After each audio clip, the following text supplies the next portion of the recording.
Հայաստանի վարչապետ Նիկոլ Փաշինյանը հեռախոսազրույց է ունեցել Թուրքիայի նախագահ Ռեջեփ Թայիփ Էրդողանի հետ։ Կառավարությունից հայտնում են, որ վարչապետը Թուրքիայի նախագահին շնորհավորել է Կուրբան Բայրամ տոնի առիթով։ Թուրքիայի նախագահը Հայաստանի վարչապետին շնորհավորել է Եվրոպական քաղաքական համայնքի գագաթնաժողովը 2026 թվականի գարնանը Հայաստանում անցկացնելու առիթով։ Զրուցակիցները քննարկել են Հայաստան-Թուրքիա հարաբերություններին եւ տարածաշրջանային զարգացումներին վերաբերող հարցեր եւ պայմանավորվել շարունակել երկխոսությունը։ Վարչապետ Նիկոլ Փաշինյանը կառավարության նիստում նոր կտականից մեջբերում է արել՝ մի դատիր, որ չդատվեց, որովհետև ինչ դատով դատես, նույն դատով էլ դատվելու ես, ըստ Փաշինյանի, իրենք չեն կարող մանկապարտեզը նախկին պաշտոնյայի կնոջից վերցնել, տանել տալ մեկի կնոջը կամ աղջկան։ Վարչապետը պարզաբանել է՝ դատել չի նշանակում, որ պետք է պարտադիր դատավճիռ կայացնել, դատել նշանակում է նաև վերաբերվել։ Այս ապօրինի գույքի վերադարձի process-ը նաև դրա մասին է, որ ինչ դատով դատում ենք, նույն դատով էլ մեծ ենք դատելու։ Հա, չէ, դատել չի նշանակում պարտադիր, որ դատավճիռ կայացնել, դատել նշանակում է նաև վերաբերվել։ Այսինքն նույն վերաբերմունքը մեր դեպքում է լինելու, մեր դեպքում։ Ես ձեզ ավելին ասեմ, մեր իշխանության ժամանակ նման համակարգով օտարված գույք մենք վերադարձրել ենք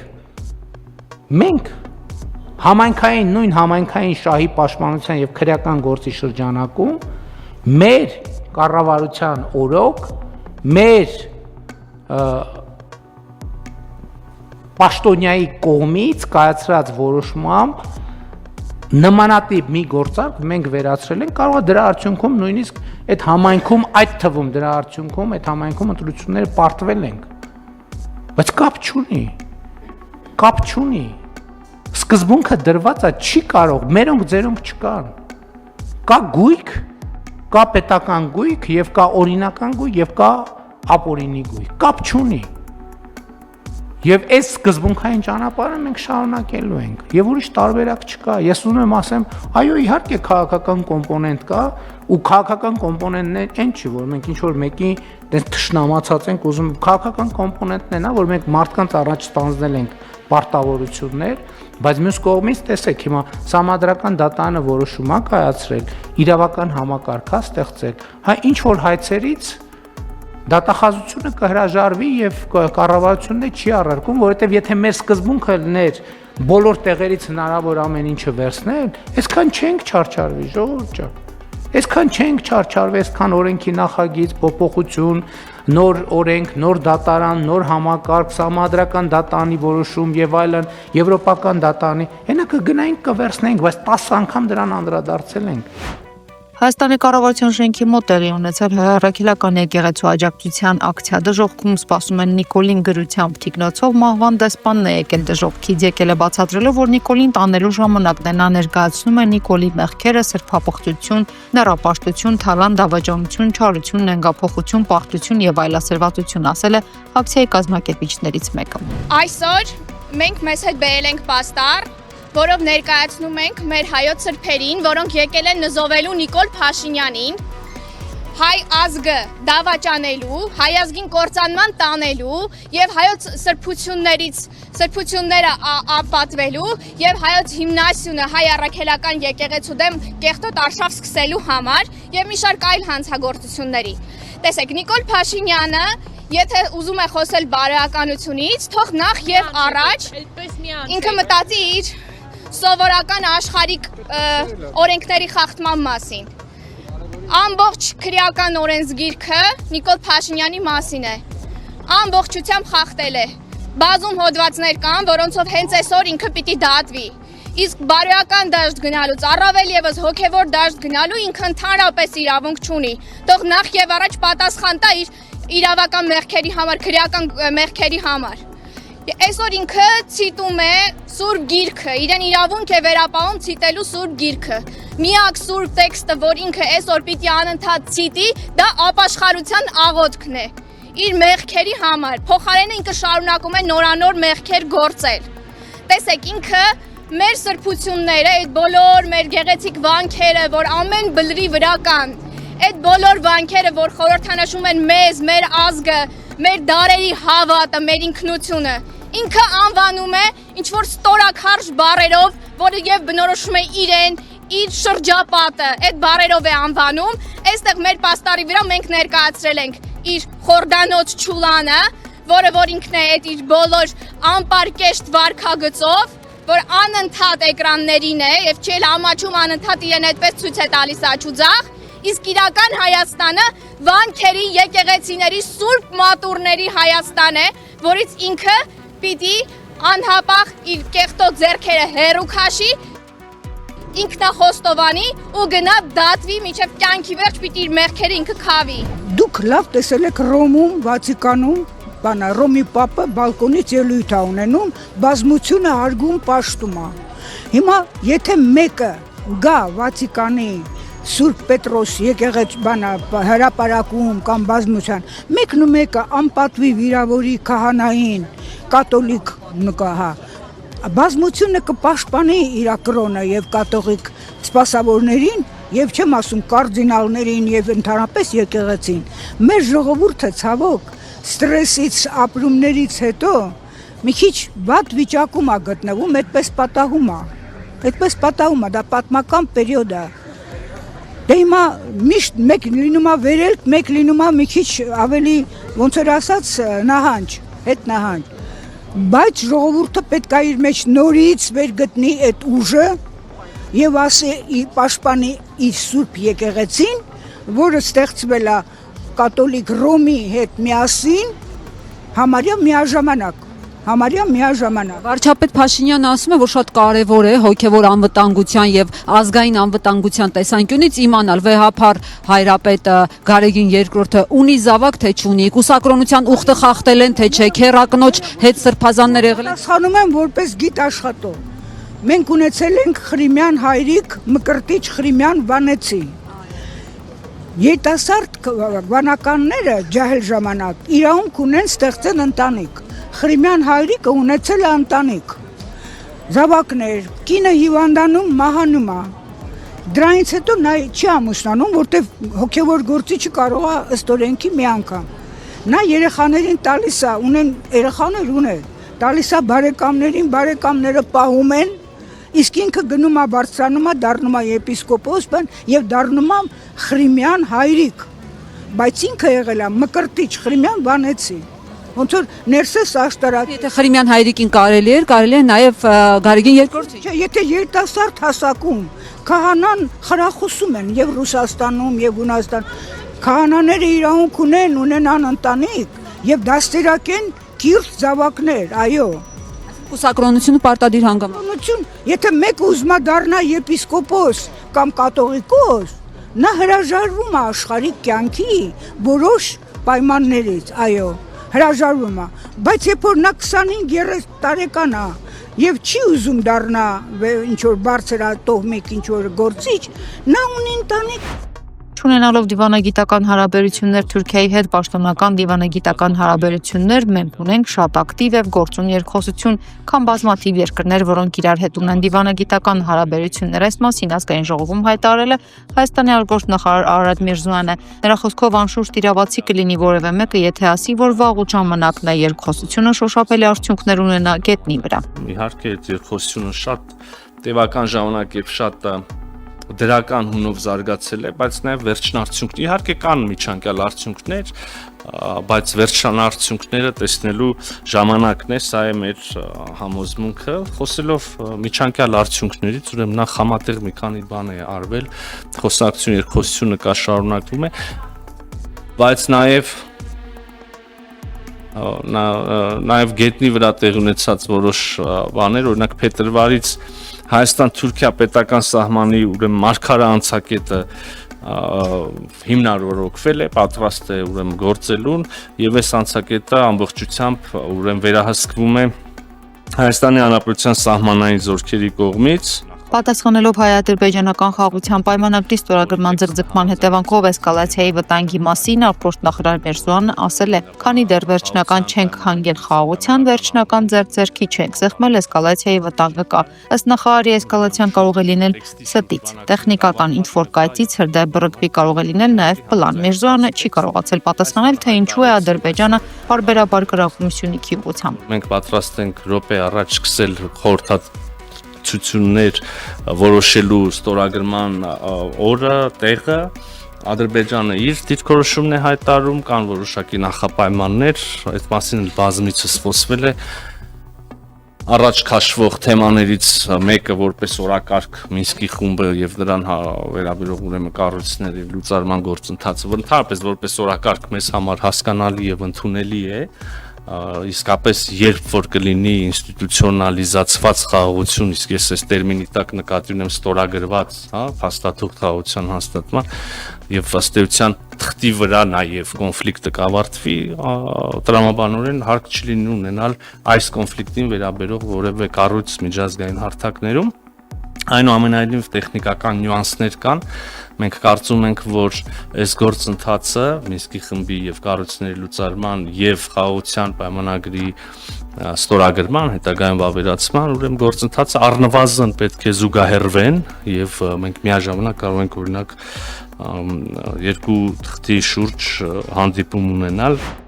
Հայ առաքելական եկեղեցու սպասավորների, մասնավորապես կաթողիկոսի դեմ նրա երեխաներ ունենալուն վերաբերող իշխանության հարձատրումները Հայաստանի ազգային ժողովի նախագահ Ալեն Սիմոնյանի կարծիքով այլ կերպ չեն կարող ավարտվել, քան պարզաբանում ստանալը։ Ի վերջո, իշխանության հեռահար նպատակը կաթողիկոսին հեռացնելն է։ Կամ պետք է պարզ լինի, որ նման բան չկա, այդ պարագայում կարծում եմ որևիցե խոսակցություն շարունակելու կարիք չի լինի, կամ մարդը պետք է բարձրաձայն ասի, այդպես բան կա, թե չկա եւ չկա։ Եթե նման բան կա, պետք է ոնց հիմա ես օրենք խախտեմ ու մնամ, ես հիմա որ ենթադրենք մեծ կոռուպցիոն ինչ-որ բան լինի, ասեմ, չգիտեմ, նոր ասել եմ մի անգամ, ընդդիմության բացակայող ընդդիմադիրների աթոռները վաճառեմ, փողը դնեմ ջեբս, ասեք դե հիմա ինքը պետք է հեռանա, բայց ինչ պետք է անեմ։ Ինքը բայց ինչ պետք է անի ուզում հասկանամ։ Այսինքն եթե բացվի պետք է հեռանա, դու կա գնա ամուսնանա, երեխաներ ունենա, թոռներին մեծացնի, դրա ինչի պատմության մեջ թագավորներ են հեռացել։ Անգլիայի թագավորներից մեկը դրա պատճառով հեռացել է, էլի մարդիկ են հեռացել հայտնի մարդիկ, բայց ինչ պետք է հեռանա։ Բաքվում պահվող Արցախի նախկին պետնախարար Ռուբեն Վարդանյանի փաստաբան Աբրահամ Բերմանը հայտարարությամբ է հանդես եկել մեղադրական եզրակացության վերաբերյալ պնդելով, որ մեղադրանքը բավարար չափով հաշվի չի առել քրեական իրավունքի հիմնարար սկզբունքները։ Ըստ նրա հաշվի չեն առնվել ամբաստանյալի արարքների եւ դրանց ենթադրյալ հետևանքների միջև պատճառահետևանքային ուղիղ կապի հաստատման պահանջը, նաեւ յուրաքանչյուր կոնկրետ հանցագործության սուբյեկտիվ կողմի ապացուցման անհրաժեշտությունը։ Քրեական պատասխանատվությունը կարող է առաջանալ միայն այն դեպքում, երբ խստորեն պահպանվում է անհատական պատասխանատվության սկզբունքը, գործողությունները որակավորվում են իրավական հստակության սկզբունքով, հարգվում են միջազգային պարտավորությունները եւ լիովին պահպանվում են դատավարական երաշխիքները։ Այս սկզբունքներից որևէ մեկի խախտումը կասկածի տակ է դնում քրեական հետապնդման եւ դատավարության օրինականությունն ու արդարությունը։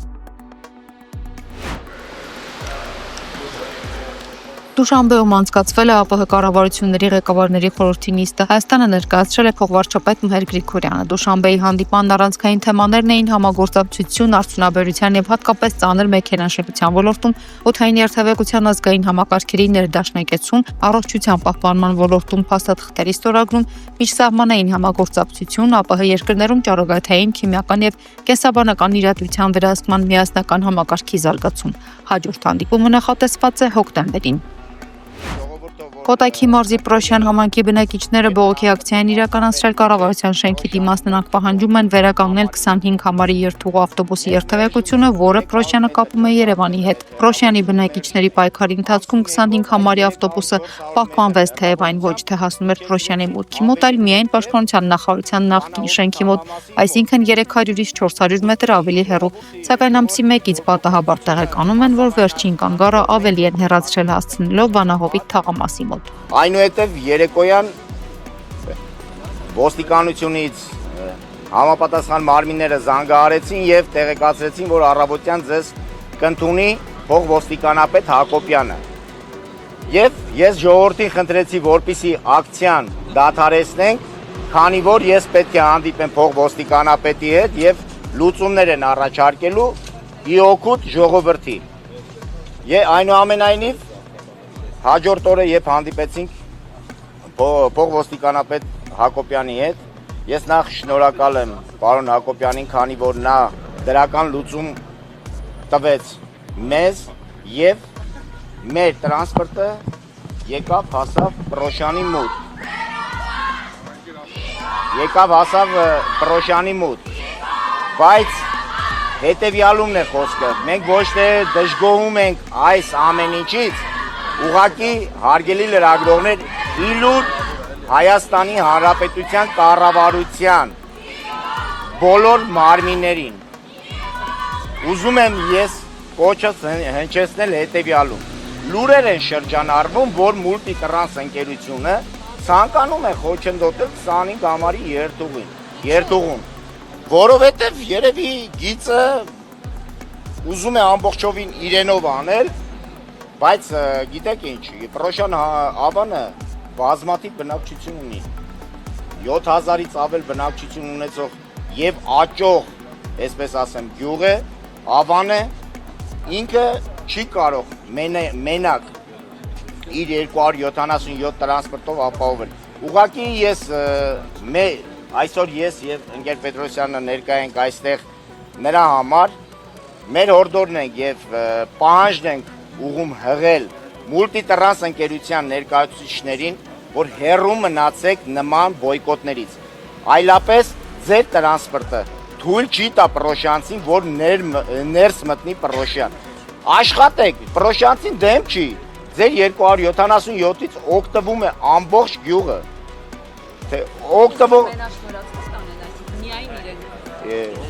Գալիս է դրան, հարգելիներս, գալիս է դրան, գիտեք ինչ, մեր Պրոշյան համայնքը կրկնում է, բնակիչները դեմ չեն 277 տրանսպորտի գյուղ մտնելու, բայց երբ նրանք շարունակեն մեր հորդորներով իրենց վախերը արթնացնեն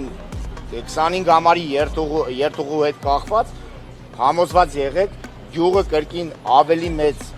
բուրըն ոտքի կկանգնի եւ կարգելի մուտքը 277 տրանսպորտի։ Դուք ասել եք վախեցնում մուլտիտրանսի ներկայացուցիչները վախեցնում են, գիտեք ինչ,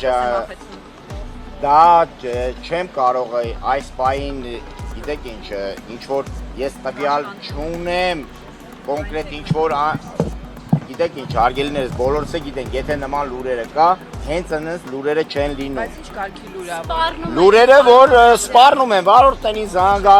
զանգարում են, հեռախոսներ են փոխանցում, հեռու մնացեք, գիտեք ինչ։ Ես ուղղակի